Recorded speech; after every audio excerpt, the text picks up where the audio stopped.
Hello there, my name is Pavel Steinmach and now we'll unveil the top news of recent days. Ukraine continues to destroy the Russian fleet. That night, near Aupka, the large amphibious assault ship Ceasar Kunikov was sunk. The successful mission was carried out by special forces of the main intelligence directorate of the Ministry of Defense of Ukraine. The enemy ship was attacked by Magura Version 5 sea attack drones near the shores of the temporarily occupied Crimea, near the city of Aupka. As a result, Ceasar Kunikov received critical holes on the left side and began to sink. It is symbolic that the Russian officer after whom the ship was named was killed exactly 81 years ago on this day. The Ukrainians have been able to inflict heavy losses on the Russian Black Sea fleet. They have actually been able to push the Black Sea fleet away from the western part of the Black Sea. And this is a great achievement, a great victory for the Ukrainians. The fact that they've been able to push away the Russian Black Sea fleet and open a corridor, so they now are able to export grain and other commodities to the world market. Few believe this was possible just a few months ago. The large amphibious ship Ceasar Kunikov of Project 775 is one of the newest Russian ships. Could accommodate 87 crew members on board. It was used by terrorist Moscow during the wars against Georgia, Syria and Ukraine. The search and rescue operation of the occupiers was not successful. Such ships are designed for amphibious landings on unequipped coasts and for transporting troops and cargo by sea, capable of transporting various types of armored vehicles, including tanks, and unloading them directly onto a coastal beachhead during an amphibious operation. Ceasar Kunikov participated in the Russian invasion of Georgia. On August 10, 2008, it was the flagship of a group of Russian ships that attacked a group of Georgian boats. In Syria, Ceasar Kunikov delivered cargo of ammunition and weapons for the Syrian Bashar Assad army. In the war against Ukraine, Russia actively used large landing ships of this class to move cargo in the Black Sea, including military ones. In addition, such ships were even used to commerce into and out of Russian-occupied Crimea after attacks on the Crimean Bridge disrupted communications with the Russian mainland. Someone can say that on Monday I called the ship Ceasar Kunikov among the destroyed and damaged by the Ukrainian army, but rest assured I was not mistaken. Indeed, this particular ship was seriously damaged on March 24, 2022, in the port of Berdyansk. Then the armed forces destroyed the landing ship Saratov.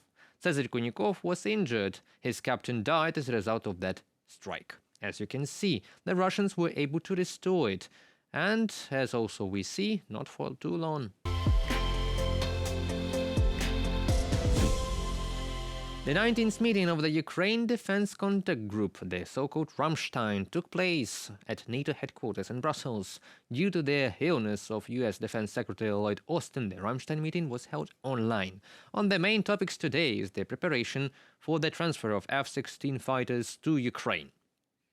We use meetings in this traditional format to informalize about what is happening here. This is the first priority. That is, we always inform about the operational situation and our plans. You know that there have been personnel changes in the military command. The allies are also awaiting explanations of what this means for changes in tactics and strategy and what the priorities are for the coming months. Natalia Halibarenko, head of the mission of Ukraine to NATO.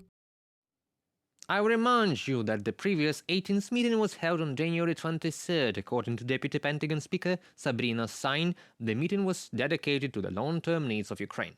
In particular, the parties discussed increasing the supply of long-range weapons to Ukraine. The previous meeting was also held online due to the fact that US Defense Secretary Lloyd Austin was recovering after surgery. Then the Minister of Defense of Ukraine, Rustem Umerov, said that the Ukrainian armed forces needed to make a breakthrough. He noted that sufficient equipment, ammunition maintenance and spare parts are a critical component of success, but a breakthrough will be possible through innovation and technological progress. After the Rammstein meeting, another meeting of the defense ministers of NATO countries will take place at Alliance headquarters. It will be held tomorrow. It is expected to be attended by Ukrainian Defense Minister Rustem Umerov. 2 days in Brussels will be decisive for our war in the near future. All of Ukraine is waiting for breakthrough solutions. The Russians are also waiting for them, but with fear, not with hope. French authorities have found a network of nearly 200 websites disseminating Russian propaganda in the West. French state tech service Viginum has discovered a network of at least 193 sites that spread Russian propaganda in Western countries. The French authorities reported this. The network was called Portal Combat. Viginum specialists analyzed the content for the period from September to December last year. It turned out that the network's sites disseminate information justifying Russia's full-scale invasion of Ukraine, as well as portraying the Ukrainian authorities in a negative light. This is done with the aim of influencing public opinion in the West, including France. Before the invasion began, various information from Ukrainian and Russian settlements was published on the resources included in Portal Combat. The day after the start of the full-scale war, the network reorientated itself first to the territories occupied by Russia, then its focus shifted to Western countries supporting Ukraine. The sites did not produce original content. They massively repost publications of pro-Russian figures on social networks, Russian news agencies, and official websites of various institutions or regional officials.